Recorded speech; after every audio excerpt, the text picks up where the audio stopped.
no Paraná, onde a gente utiliza como instrumento de jornal, como recurso de informação, para formular práticas educativas em sala de aula. Eu sou especialista em tecnologia da aprendizagem, faço um mestrado na área de tecnologia e educação, e todo esse meu estudo ele tem como base a comunicação.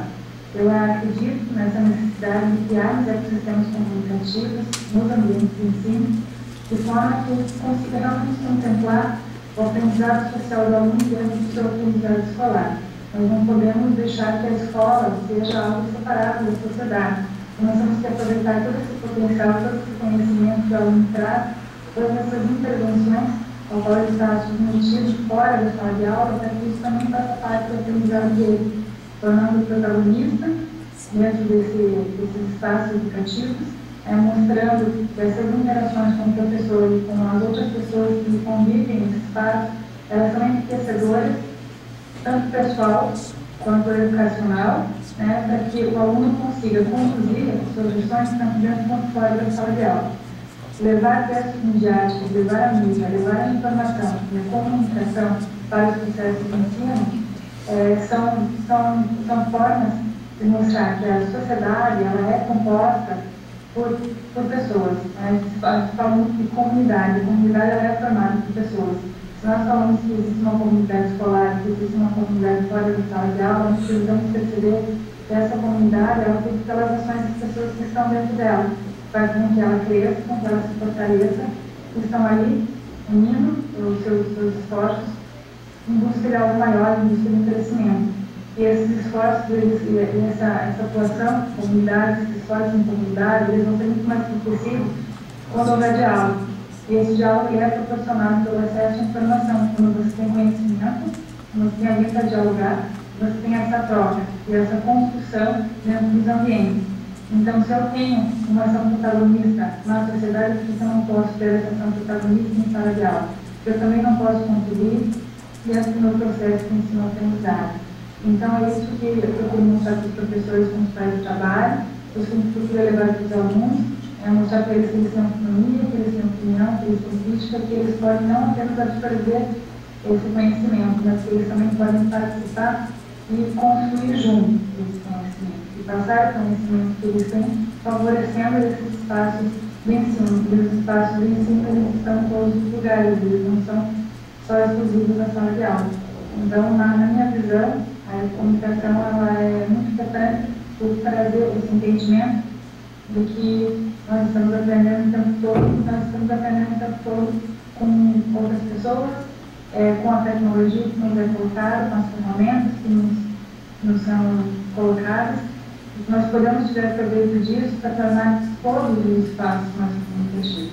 Através da comunicação, nós conseguimos entender, nós conseguimos unir os nossos conhecimentos e as nossas forças em busca de um crescimento maior, de um objetivo maior, porque nós temos diálogo, nós temos esse acesso a todos os ambientes. Espero poder contribuir muito nesse conceito construtivo. Obrigada. Bom, eu só quero reforçar e endossar que estive lá, vi o trabalho de perto da Thalita lá na Universidade Estadual de Ponta Grossa e realmente é bastante importante o que ela promove lá. Então, consulto aqui a plenária se há alguma objeção em relação... Além disso, ela contribui com a Antônia há tempo, né, na assessoria de comunicação. É lembrado, e a nossa colega também, né, da assessoria de comunicação.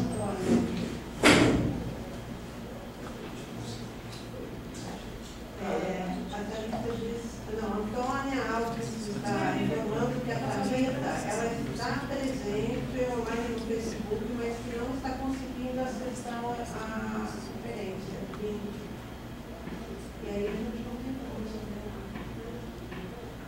Até porque foi a Antônia com o grupo que a assessora que organizou o link, né, a parte técnica. E aqui, ó, nesse momento até a Antônia caiu. Não deve ser problema lá, ela voltou. Então estamos com um sinal instável. Mas o sinal está estável. O sinal tem estável. Aqui está estável. Não, eu acho que aqui está estável.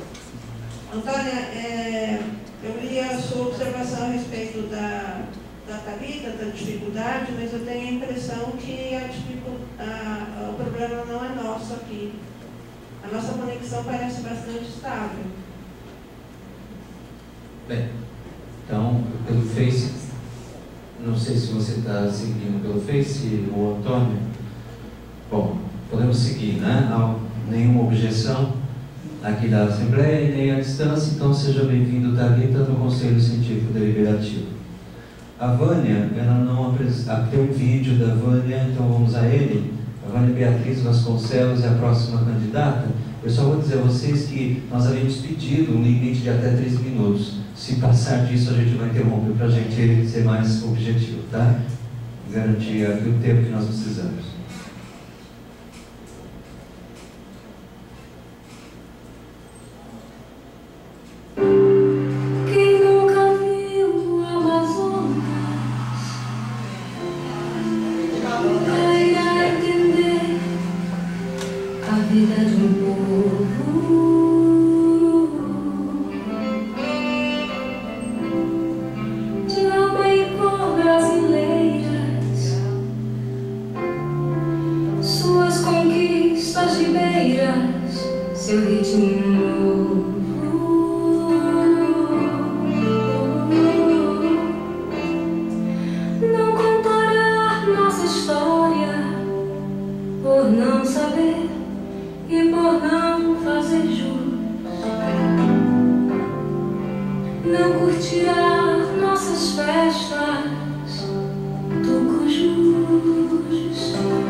Então, as pessoas foram comunicativas também, né? Essa música, Ela esteve no encontro e contribuiu muito. Bem, então está aí o recado dado pela Vânia através do seu vídeo. Eu pedi só para mim subindo, então eu pergunto antes disso se há alguma objeção com relação à candidatura dela, a eleição dela, desculpa, a eleição dela para o Conselho Científico Deliberativo. É importante, né, essa diversidade também geográfica, né? Exato, eu ia destacar isso. O professor Ismar antes salientava a riqueza de perfil, de experiências, de conhecimento. Estão pedindo o microfone. Desculpem. Não, é importante essa diversidade, essa pluralidade, que isso é a associação, né? É a Associação Brasileira de Educomunicadores. E está se fazendo representar no nosso conselho, né? Antes destacado pelo professor Ismar, pelo perfil, pelas trajetórias acadêmicas e profissionais, e agora, geograficamente, nós temos essa rica representatividade, né? Exatamente, só vou pedir que o rapaz suba, por favor. E é importante que ela é da área do meio ambiente, não da comunicação socioambiental. Pode subir. Então, nós temos aí representantes, descendo, por favor. Aqui de São Paulo, no caso a Lucia Jurema, nós subindo, por favor. Não temos aí a lista dos nomes, eu não vou lembrar o nome de todos, mas nós temos a Eva do Rio Grande do Sul, então, esqueci, a Cristina Uchoa de São Paulo também. Thalita do Paraná. Pernambuco, Evelyn Jurema, aí sim, Cássio, Cristina, Karina, Luci Ferraz, Maria Héder, Patrícia Horta, Thalita e Elian Carlos mesmo, né? E a Vânia Vasconcelos. Maria Héder. Então nós temos, como eu estava dizendo, Rio Grande do Sul, Paraná, São Paulo, Rondônia, Ceará e Pernambuco, integrando então o nosso processo científico. Mesmo na diversidade de atuações, em vários aspectos. Eu só não vi a da região Nordeste, que acho que eu não tenho. Como é? Pernambuco. Pernambuco e Ceará. A Patrícia Horta. Da Federal. É da Federal. E Florianópolis. Da Federal de Pernambuco. E também do Ceará. Voltar do Ceará, nós temos subindo depois antes, a Karen Patrícia da Silva. É da Ceará. Mas eu tinha, acho que ela era menos rápida. Do Ceará. Então, de parabéns. Bom, sendo assim, então estamos com o nosso Conselho Científico Deliberativo, um passo importante na consolidação da DB com e do Conselho, né? Bem, vamos então voltar a consultar, né? A quem está participando à distância, se há alguma questão em relação ao nosso balanço. Eu vou pedir para você voltar à nossa apresentação, ao balanço financeiro de 2013, que é que nós apresentamos, é uma anterior, né? Balanço patrimonial, não, naquela que está, por favor, isso. Balanço patrimonial, então nós estamos aqui apresentando o resumo desse balanço patrimonial, já assinado pelo contador, que apresenta um saldo líquido de R$ 17.198. Então, consultar quem está à distância, porque já foi feito isso aqui antes das 14h30 na plenária para quem está presencial, né? Mas consultar à distância se há alguma pergunta, alguma manifestação com relação aos procedimentos de prestação de contas de relatório financeiro.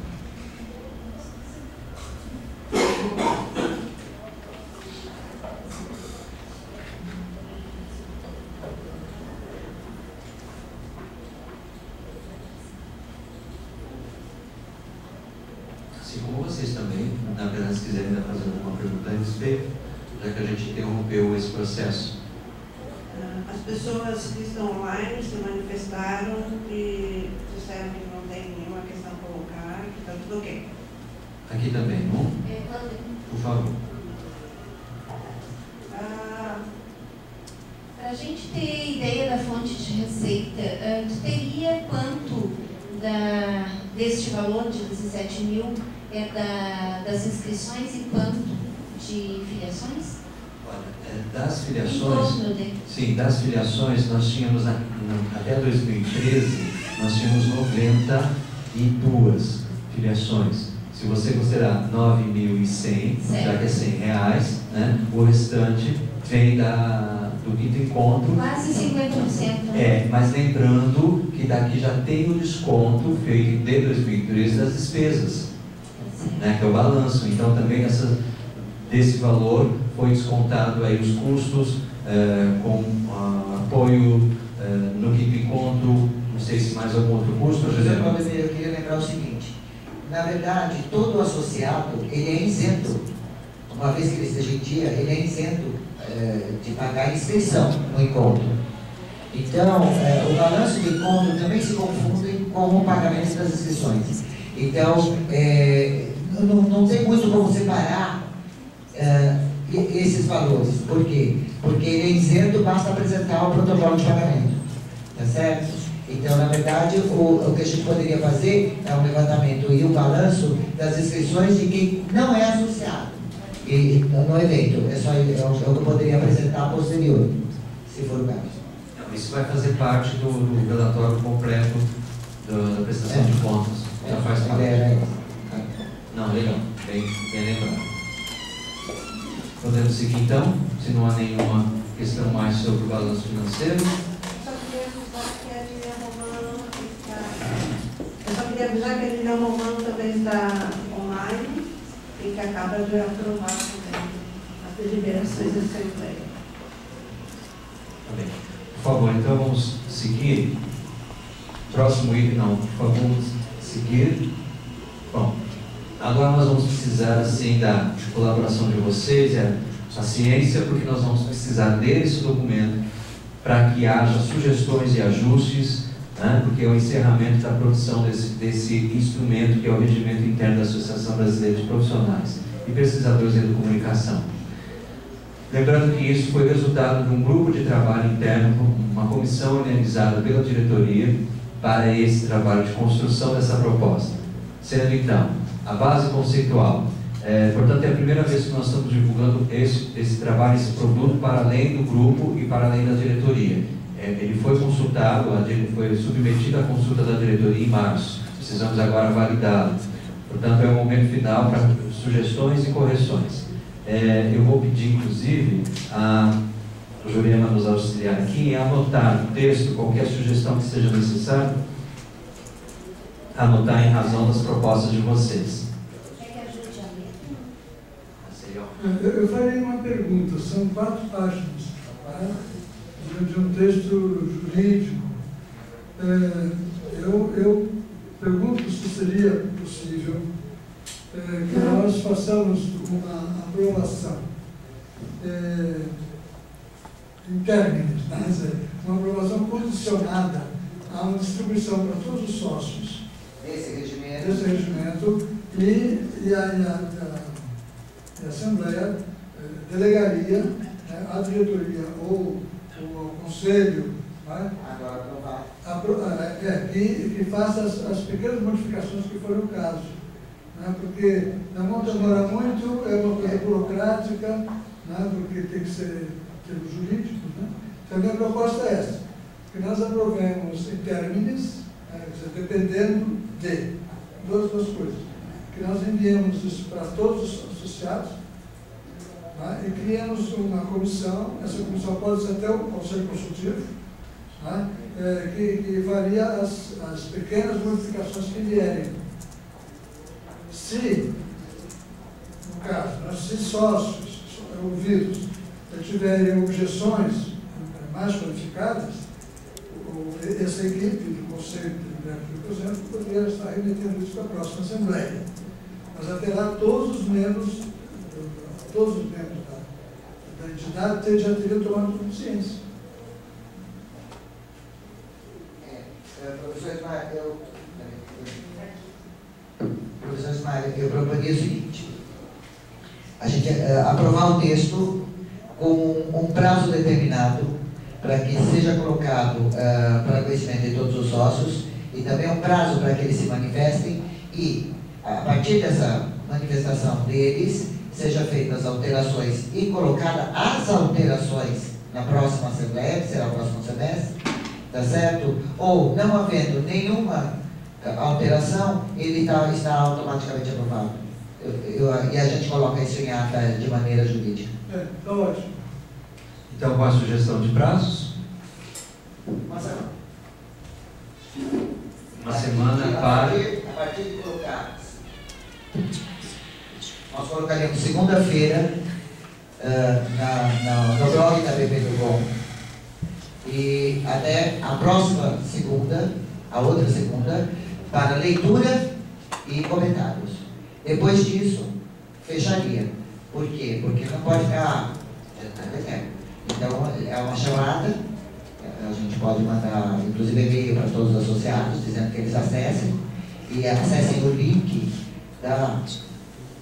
do documento e coloquem seus comentários. Depois, de uma semana, ou de segunda a segunda, a gente faria as alterações e as alterações é que seriam aprovadas em outubro, de 9 a 11 de outubro, na Assembleia de 11. Essa é a proposta.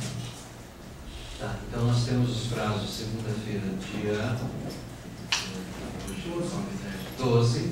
A gente manda, tendo até 19 para manifestações de sugestões a serem feitas sobre correções do texto, ou acréscimos, ou coisas semelhantes. É isso. 12 enviamos, 19 é o prazo. Então, de 12 a 19 de outubro, e depois do 19, não havendo nenhuma manifestação ou nenhuma correção que precise ser colocada, então nem entraria na próxima.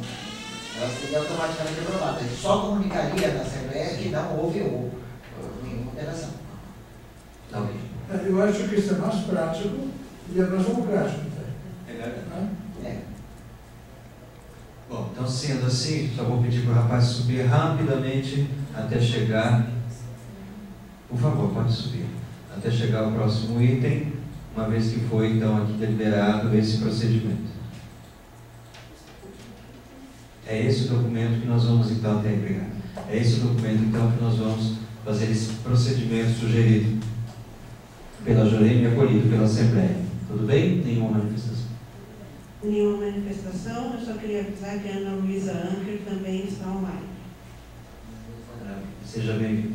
O último item dessa parte mais trabalhosa é apresentar a vocês o texto Marte também do Estatuto do Regimento dos Núcleos Regionais.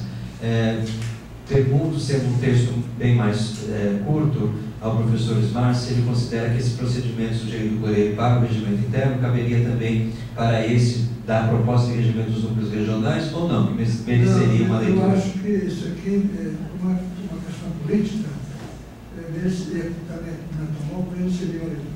Então vamos a ela, e eu peço ajuda a Rosane a dividir comigo essa leitura.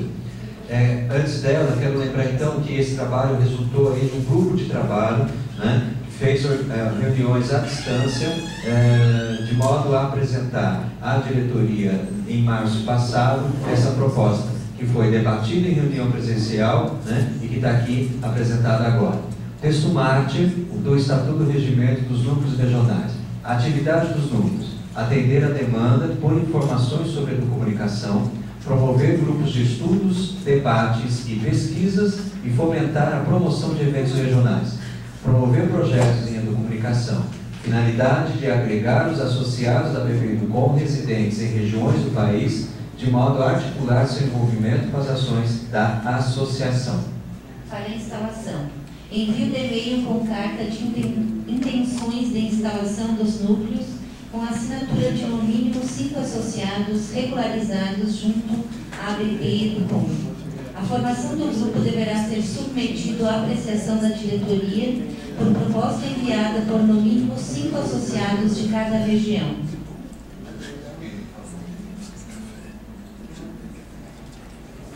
Regimento para os núcleos regionais da BPEducom. Finalidade: Associação Brasileira de Pesquisadores e Profissionais de Comunicação, associação de caráter científico-cultural, interdisciplinar, de âmbito nacional, sem fins lucrativos, visa reunir pesquisadores profissionais e estudantes que têm comunicação e ou seus elementos e processos constitutivos como seu objeto de interesse.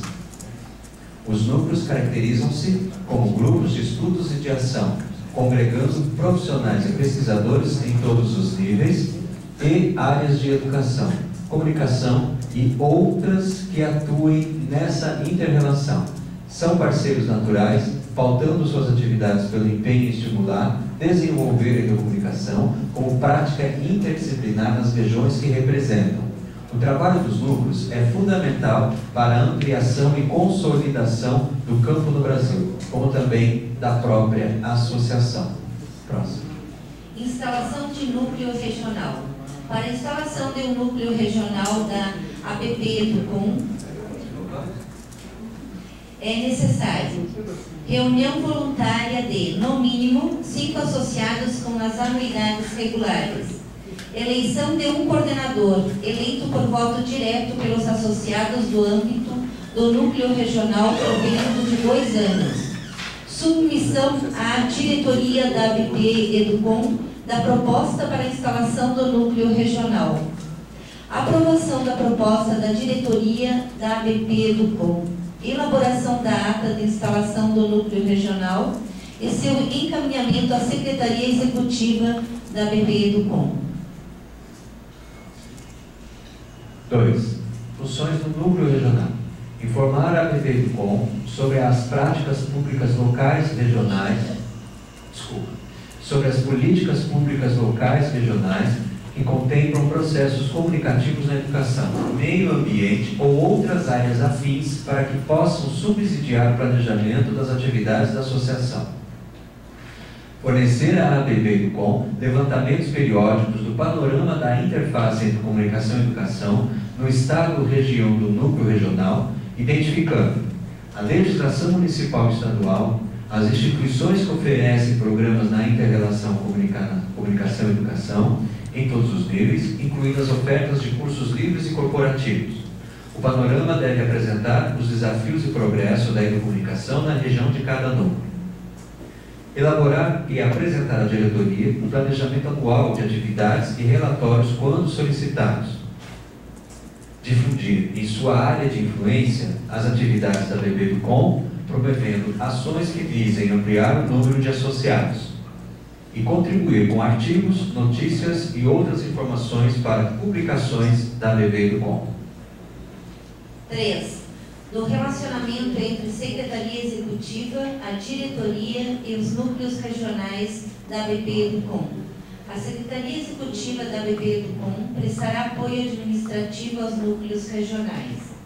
Fica vetada a abertura de contas bancárias regionais em nome da ABP Educom. Os núcleos regionais poderão ser desativados pela diretoria da ABP Educom caso não atendam a esse regimento ou pela ausência do número mínimo de associados que justifiquem a existência do núcleo. Parcerias regionais deverão ser aprovadas pela diretoria. 4. Observação final. O presente regimento poderá ser modificado a qualquer tempo, após manifestação prévia da diretoria e a aprovação por 2/3 dos associados presentes em Assembleia Geral. Encerramos. Então, está aberta a qualquer manifestação, pergunta, observação, sugestão de correção. Eu ia perguntar se a gente fazer destaque agora ou depois, porque ali parcerias regionais vão ser aprovadas pela diretoria da ABP Educom, porque antes fala da escolha de uma diretoria regional, né? A coordenação. Isso. Tá, não, tranquilo. Submeter, né? Tá. Alguma outra questão em relação ao item? Eu pergunto se a questão de 5 associados por região como exigência mínima para a formação do núcleo é algo coerente, que vocês acham adequado ou não? Se há alguma objeção a isso, porque isso foi um dos assuntos que nós discutimos muito. Eu acho coerente no momento, né? Quer dizer, à medida que a história da associação foi evoluindo, né, passado o tempo a gente reavalia. Mas no momento nós estamos presentes no Brasil inteiro, mas existe um pouco de concentração no Sudeste, né? Então, se nós exigirmos um número grande, vai ser impossível fazer as regionais. A regional é justamente para possibilitar que um grupo de associados no Estado, na região, possam se unir para fortalecer a entidade. Então, acho que o número 5 está adequado. Alguma outra questão? Também pela mesma razão que o professor acaba de colocar, é que aqui a proposta é em relação à abertura de contas bancárias regionais ainda ser vetada, para que a gente possa ter ainda condições de administrar o fluxo financeiro, né, e futuramente, lembrando que isso pode ser modificado em razão do possível crescimento dos núcleos regionais. Mas se há alguma outra questão em torno, fiquem à vontade.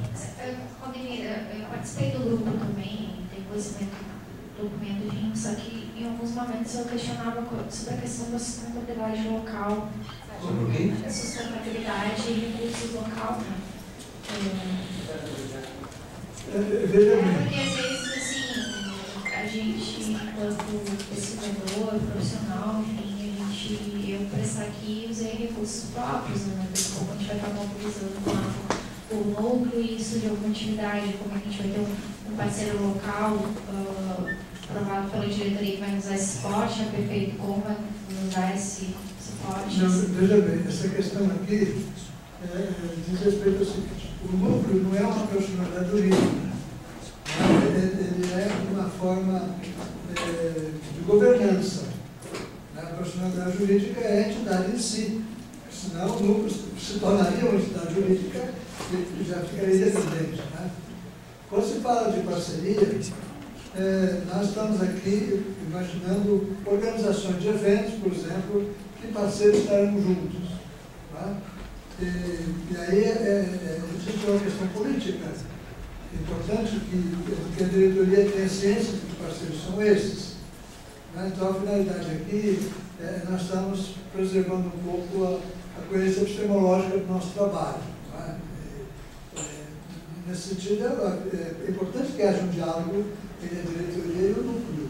Não é para cercear, mas para que a gente tenha clareza de quem é que está se associando, né, a uma atividade regional. Seguindo nesse raciocínio, professor Ismael, e voltando aqui à pergunta da Evelyn, numa situação em que o núcleo regional esteja negociando uma possível parceria regional, isso poderia ser remetido então à associação, à diretoria, para que essa negociação possa ser feita, né, regional, ou o professor vislumbra isso como não possível? Não, eu acho o seguinte, que tudo é possível. Quando falamos em parceria, a palavra é muito aberta. Né? Então pode ser uma parceria para a realização de um evento, pode ser uma parceria para facilitar a mobilização. Né? O que eu estou afirmando aqui é que a existência de parcerias com os núcleos diz respeito a parcerias com a própria entidade. Né? Então, se em qualquer região, vamos supor no Nordeste, se associa a algumas universidades, algumas empresas, e assim por diante, a entidade que está patrocinando ou sendo parceira do nosso núcleo vai usar isso como para dizer, eu me associei à ABP do bom e não simplesmente ao núcleo. Né? Então, a diretoria tem que saber pelo uso político que isso vai ter. Né? Agora, a única questão que eu levantaria aqui, para deixar todo mundo tranquilo, é que a diretoria tem interesse em que o máximo de parceria aconteça. Né? Só que nós temos que ter uma vigilância epistemológica. Né? É saber com quem estamos, porque temos um conceito a defender, assim por diante. Né? E o máximo que a diretoria vai fazer é discutir com o regional a respeito de encaminhamento, né, para conseguir. Acrescenta a vigilância epistemológica também, né, a administração dos processos, porque isso cabe também à responsabilidade do prefeito com frente lá à representação que o núcleo faz. Voltando aqui à plenária e também a quem está participando à distância, se há alguma outra questão em torno que está sendo colocada aqui, ou ainda sobre algum outro item do que foi apresentado aqui do regimento dos núcleos.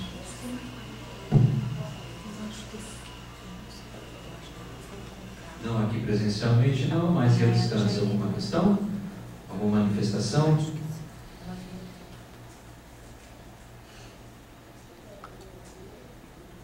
Não, né, Sônia?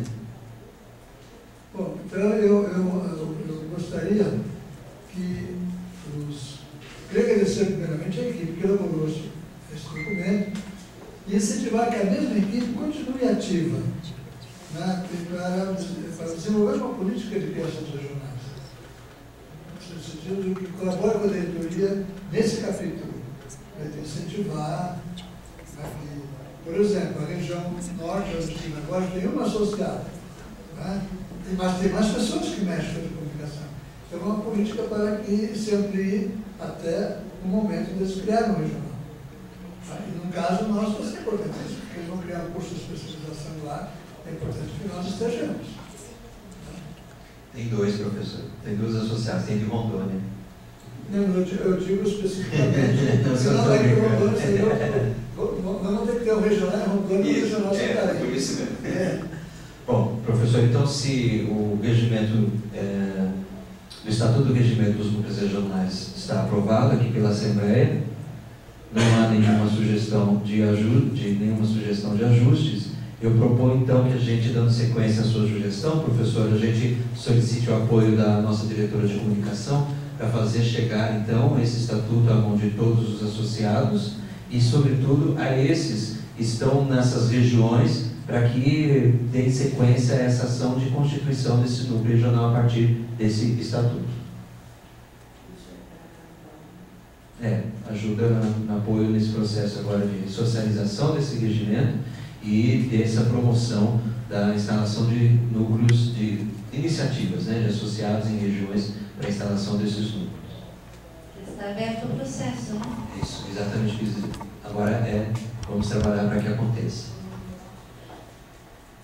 Encerrado então esse assunto. Professor Valdemir, só a título de... não precisa... a título de ata. O professor está propondo a divulgação do estatuto através da diretoria de comunicação aos associados. Certo. E a abertura do processo. E a promoção, né?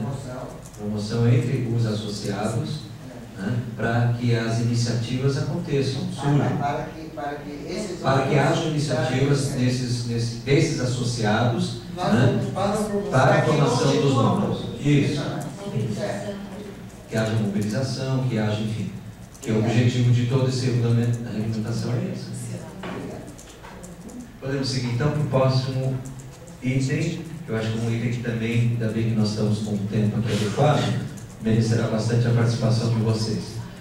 Inicialmente, só trazendo aqui, antes da palavra aberta para outros assuntos, né, eu trouxe aqui 3 assuntos que considero importante que não foram elencados até agora, para serem abordados. Primeiro, a renovação da anuidade de 2014. E aí, voltando então a Evelyn, que nos fez aquela pergunta, né, no momento do balanço.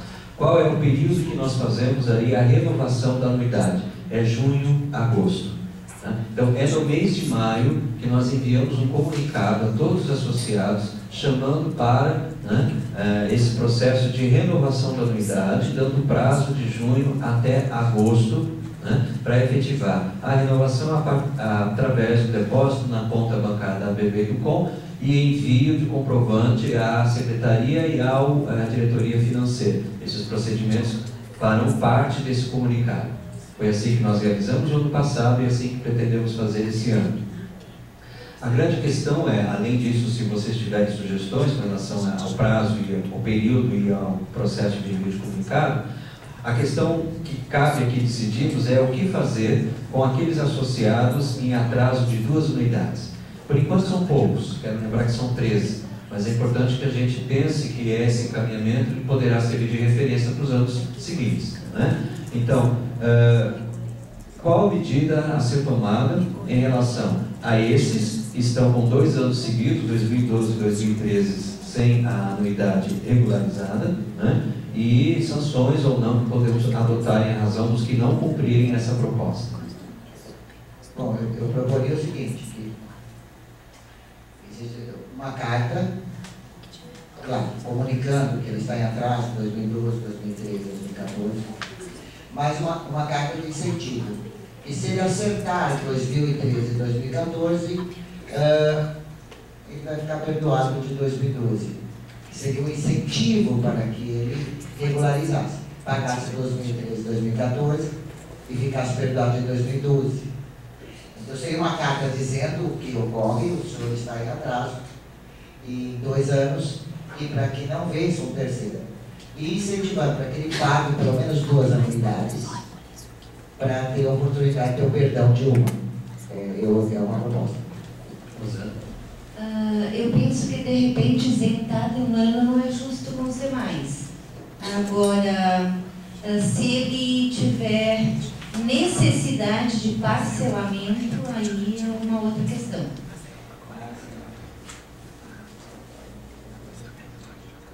Uma associação, né, nós conversamos e decidimos manter, né, esse valor acessível, porque são profissionais e pesquisadores.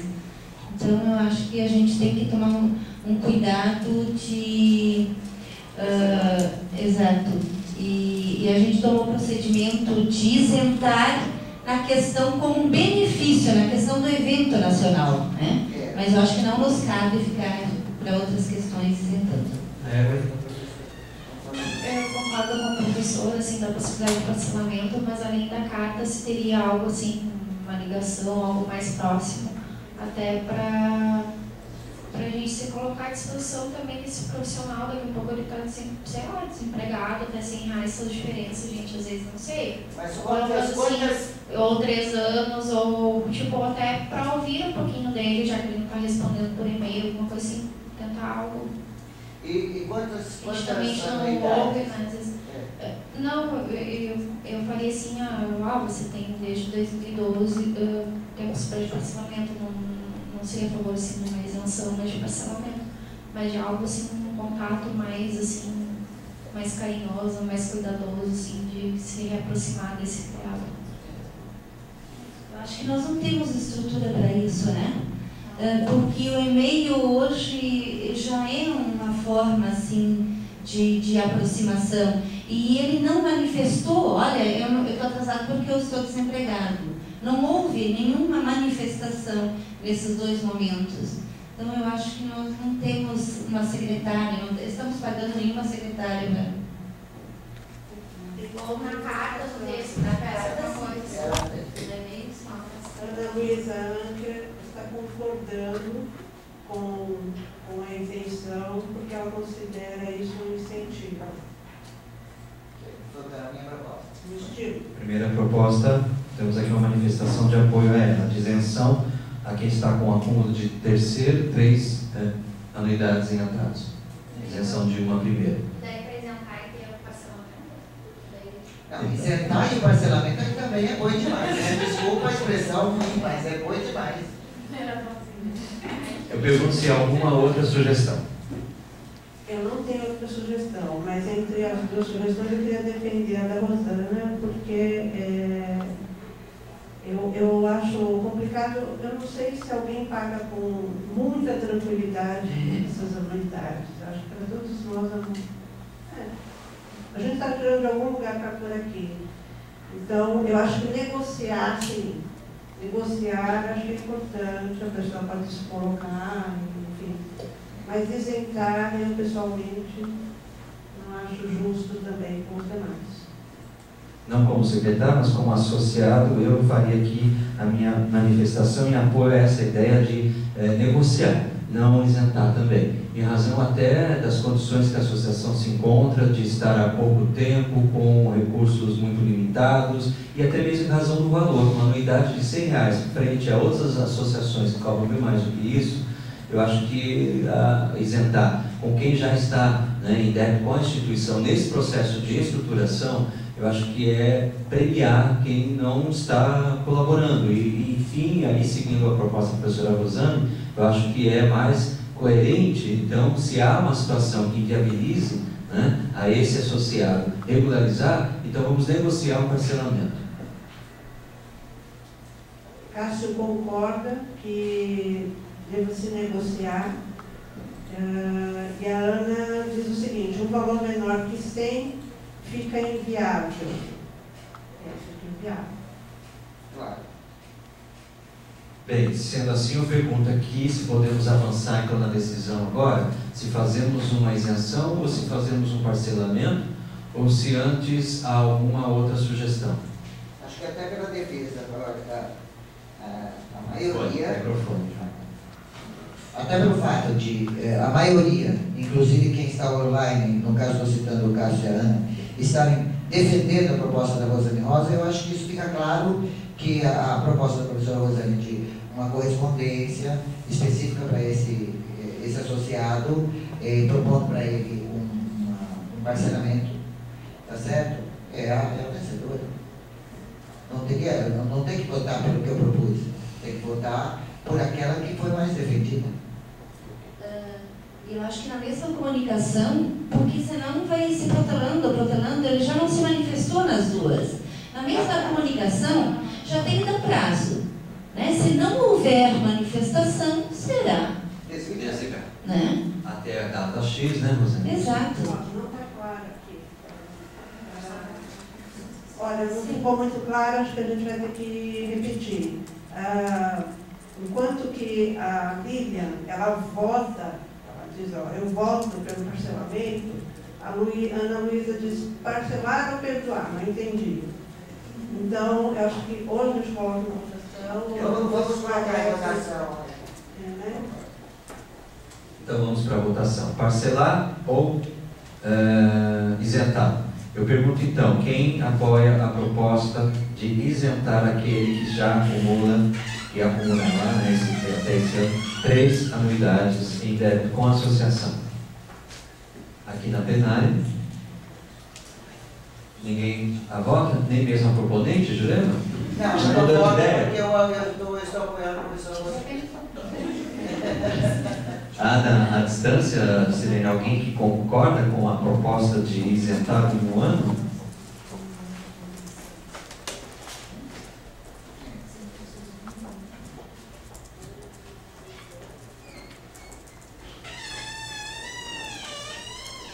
Perguntando de novo para o pessoal online. Alguém ainda defende a ideia de isenção? Ou todos concordam com o parcelamento? Por favor, manifestem-se por escrito, porque é uma votação. Bom, se não há nenhuma manifestação apoiando a isenção, então está vencida a proposta. Deixa eu perder o seu conectividade. Então, está vencida a proposta de negociar o parcelamento da anuidade acumulada em atraso. Podemos ir para o próximo assunto, então? Então, professor, Olá, nós temos que aprovar ainda o fato de que a continuação da proposta dela, de que se deve dar prazo para a manifestação. Eu gostaria de que fosse colocado qual prazo se dá isso para ele se manifestar e acertar, e o castigo. Porque se ele não se manifesta e ele não acerta, o automático desligamento. Isso tem que ter uma votação. Será? Eu entendi que isso já faria parte da proposta, de que, aberta a negociação, a comunicação já vai indicar qual é o prazo que ele tem para essa manifestação para essa negociação. Mas o que Já o desligamento é automático. O que você quer dizer aqui é qual é a data. É a minha Qual é o proposta prazo? que seja 30 de agosto. 30 de agosto. É Tá? o final do prazo. 31 de agosto. Certo. O prazo até a manifestação dele, né? Positivo ou negativa, né? O prazo é até 31 de agosto. Caso não se manifeste e não haja um acordo, está desligado. Está desligado aqui, pronto. Marcelo, o microfone para Marcelo, por favor. É só uma dúvida, o associado que por acaso não regulariza, ele... E aí quando que ele pode retornar? Porque seria mais interessante eu não pagar, passar 2 meses e me se associar novamente. Teria alguma relação com ela? Pelo prazo de anuidades que ele atrasou. 3 anuidades, ele só pode se candidatar até 3 anos. Repete de novo, já que o povo não ouviu. Qual é a proposta? A proposta é que ele só poderá se associar pelo mesmo número de anuidades que ele atrasou. Ele atrasou 3, ele vai permanecer 3 anos para depois se associar novamente. Isso Não comunicado tem que constar isso. Né? É uma penalidade. A penalidade, lembra essa nota para nós, por favor? Porque aí será proporcional, aí nós temos a regra para os demais. Isso. E acho interessante ter essa regra também agora aqui definida, porque isso já vai valer daqui para diante. Né? E anotando para que depois a Antônia ela tenha os elementos para poder elaborar o comunicado. Tudo bem? Podemos ir para o assunto 2, parcerias. Bem, dentre a questão das parcerias, eu trago aqui uma proposta para consulta aqui no plenário da Assembleia da Associação, que é a negociação que nós fizemos nesses últimos 2 meses, eu me refiro ao professor Ismael, com uma colega nossa, a Cláudia Lago, que é professora dos cursos de comunicação da Universidade de Morumbi. A proposta veio a partir deles, de conosco, em parceria, organizar o que seria o primeiro seminário em Morumbi de Educomunicação, que ocorreria de 9 a 11 de outubro deste ano. Essa consulta é em razão de termos aí uma proposta oriunda de uma universidade particular, que está recentemente aí no processo de articulação entre duas escolas, duas unidades, né, duas áreas de cursos de formação oferecidas por eles, a de comunicação e educação. Portanto, é uma instituição particular, mas que está num movimento interno de aproximação, né, de duas unidades de formação, a da comunicação e educação. Esse é um dos motivos, mas talvez um dos principais motivos, né, do interesse de promover lá um evento que apresente várias das possíveis articulações entre essas duas áreas de conhecimento e de formação, a comunicação e educação, né, ao recorrer à educomunicação como sendo uma dessas possíveis articulações entre esses dois campos. Também o interesse manifestado pela professora Cláudia Lago é que com isso haja condições na própria universidade de promover possíveis projetos de pesquisa, de iniciação, de mestrado e doutorado que tenham esse objeto, né, da educomunicação como principal na sua abordagem. A proposta também é que haja um movimento da universidade em Morumbi, junto com a parceria, então, seria com a ABB-Com, e aí nós fazemos a proposta que seja também com a parceria do Núcleo de Comunicação e Educação da ECA-USP, para pleitear, né, junto às agências de fomento, financiamento para apoiar esse evento. Então, assim, está aberta aqui as manifestações de quem está presente e quem está à distância, sobre como enxergam essa proposta, como entendem essa proposta de um seminário em parceria, a Embi Morumbi, a ABB-Com e a NCE, o primeiro seminário deles em educomunicação. Eu penso que seja um dos papéis e interesse também da ABB-Com, quando surgir essas possibilidades, essas demandas, estimular e se for o caso, ser parceira como deste